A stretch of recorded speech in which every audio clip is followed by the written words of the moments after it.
Probably the best I have felt in quite a long time. I'm feeling really good right now. Die-hard Warriors. Moving on to the Lakers. Die-hard. Still no LeBron, still not a problem, because as the kids say, Russell Westbrook was in his bag last night. You see what he did? 25, 12, and 14 as the Lakers take down the Heat, 120 to 117. It was an overtime win. A little different than the Russ we saw Monday night, who turned the ball over 5 times in the fourth quarter. As Nick would say, that ain't great. Antoine, start with you. Which Russ can we expect moving forward? Their turnover machine from Monday or clutch Russ from last night? Well, hopefully you don't have to have Russ in this position a lot late in games. LeBron James comes back. We know LeBron will have the ball in his hands. But he's been average at best with the ball in his hands late in games. I saw some careless turnovers from a couple of nights ago. But last night, he made some huge buckets late, I think, to help build his confidence because he's struggling a little bit. But I have to say something about the Lakers as a whole. If you watched that game last night, one thing that bothers me about the Lakers, not just Russ, is why the indecision so late in the games to get the ball to Anthony Davis and just, get into your best player's hands and move out the way and let them make a play. They struggle tremendously. And I can't believe this with guys in the future Hall of Fames with Melo and Russ on the floor. They struggle to get quality shots late in games. And that bothers me a little bit more so than Russ turning it over. And I think that comes from up top. That comes from coaching. And Frank Vogel making sure that Anthony Davis gets the ball late and you don't struggle and put Russ in these unpredictable positions where he does sometimes make a turnover or does make a bad play. Just simplify the game and get the ball to the best player on your team's hand late in the games. And when LeBron James comes back, those mistakes that Russ make will be eliminated a little bit because LeBron will have the ball in his hands. So some early advice from your old buddy Kevin Wildes to the Lakers. Why don't you give Antoine Walker a call? Antoine Walker wants to come over and help you guys out. Just a consulting deal. Not going to let you leave the show, Antoine. Just a quick consulting deal, maybe a few Zooms a week. Frank Vogel's going over the lineups like, I don't know here. Just tell him what to do because you're very Vogel specific. I don't know if it helps your chances or hurts, but I'm going to root for you. Nick, what we're getting is the Russell Westbrook experience. We all know it. The guy's going to turn the ball over, and he's going to be explosive and win you some games. Probably going to cost you some games, too. If we look at the stats, he's lead the league in turnovers ever since Durant left. Now, look, this is a little bit of a funny stat because if you have the ball a lot, you're going to turn the ball over. It's not like, who leads the all-time strikeouts? Babe Ruth. Like, yeah, I know. It's just because he had a lot of at-bats. But but there is an issue here where the turnovers, the Lakers think they're getting better on the turnovers. Here's a quote last night.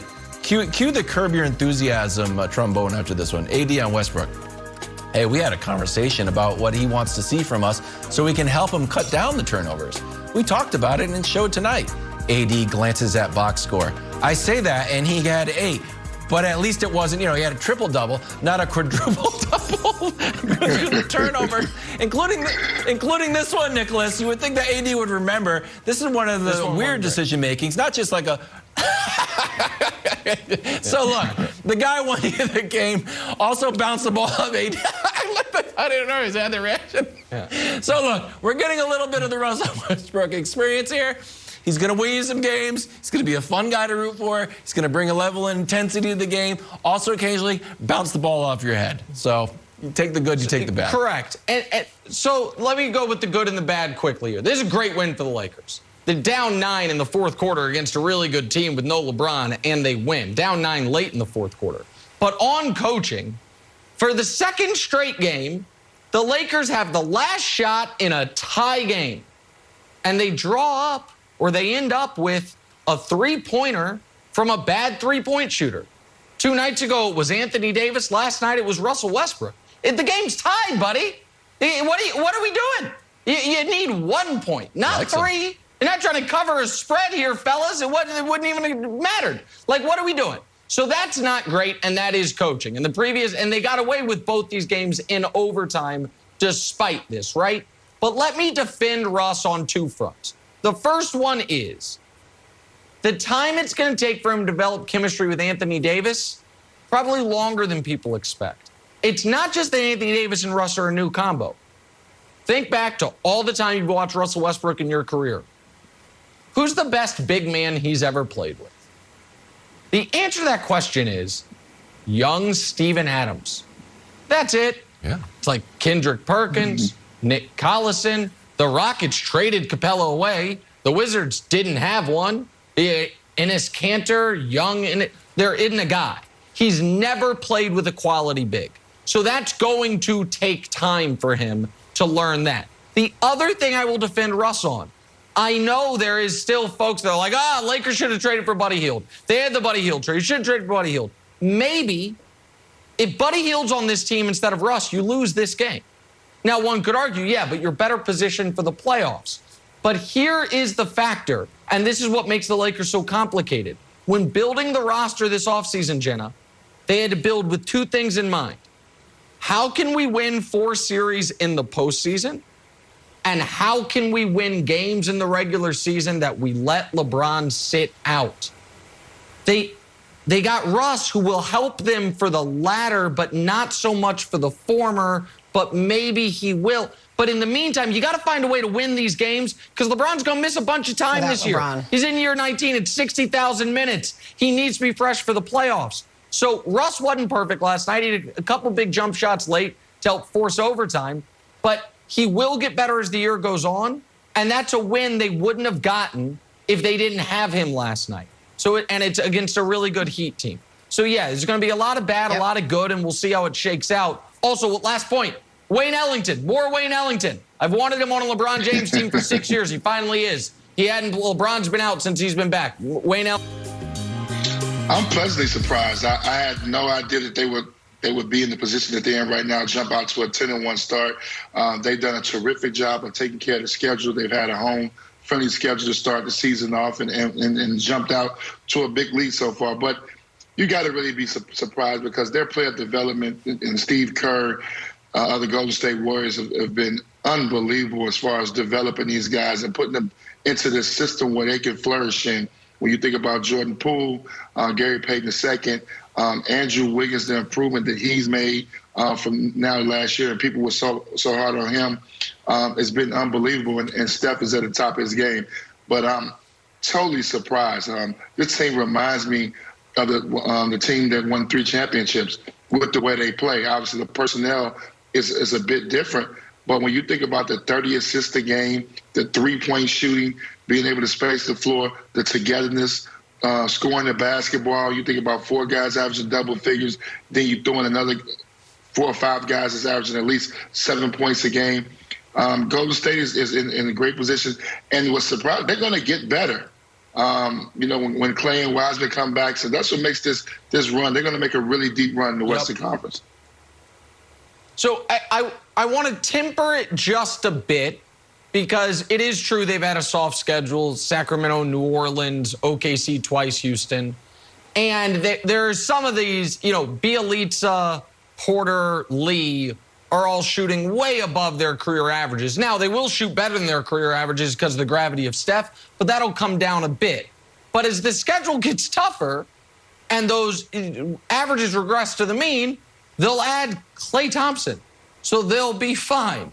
And if they want to, Wilds, they have a move to make. I don't know what the move is, but I know they have Kuminga and Moody, 2 lottery picks from this year, who have given them nothing this year because they're not supposed to. They're 18 and 19 years old. That's not a criticism of them. They're rookies on a good team. They're not going to add a lot. And Wiseman, who is supposed to give them some this year but hasn't played yet due to injury. If they wanted to make a big move, they could.